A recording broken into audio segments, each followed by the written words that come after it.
Brought today on a rather lengthy, possibly 3-month trial. Assure you that we will present a very effective defense. Pleased with the support and encouragement and prayers that we've gotten from friends, family, and supporters. It's the nature of the beast. We live by this system and we die by it.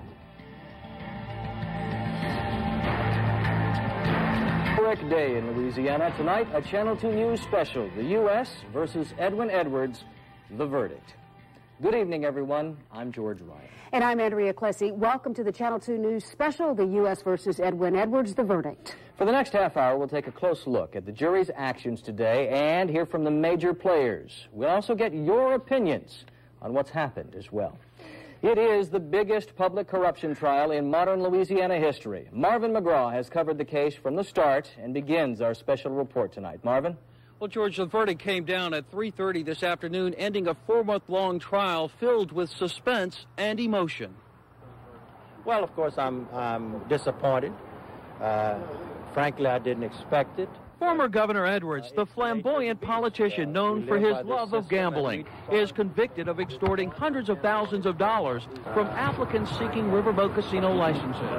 The Chinese have a saying that if you sit by the river long enough, the dead body of your enemy will come floating down the river. I suppose the feds sat by the river long enough, so here comes my body. Prosecutors allege the shakedowns took place from 1991 through 1997, during his last term in office and afterwards, when he still yielded considerable influence. The former governor looked calm as the verdicts were announced, looking at his wife Candy, who wiped away tears. I regret that it has ended this way, but that is the system. I lived 72 years of my life within the system. I'll spend the rest of my life within the system. One of the convictions against Edwards involved former San Francisco 49ers owner Eddie DeBartolo Jr., who testified he gave Edwards $400,000 to get a casino license. DeBartolo pled guilty to failing to report a felony and lost control of his NFL franchise. What are y'all doing here? Something going on? The former governor's son, Stephen, was convicted of 18 counts against him. Cecil Brown and Andrew Martin, two of the governor's longtime political friends, were convicted of all charges against them, as was Bobby Johnson, a Baton Rouge contractor who missed a large part of the trial because of his heart bypass surgery. Just thanking God for the outcome. E. Cotry Fuller, member of the State Gaming Control Board, and State Senator Greg Tarver were acquitted of charges that they passed a confidential gaming report to Edwards for DeBartolo. Do you think they handed down the right verdict for the governor? No, I do not. Why? Well, I'm not going to get in it because I'm under the limit gag order, but I don't think it's fair. Well, if it's certainly not what I want, so I hope it's what they want.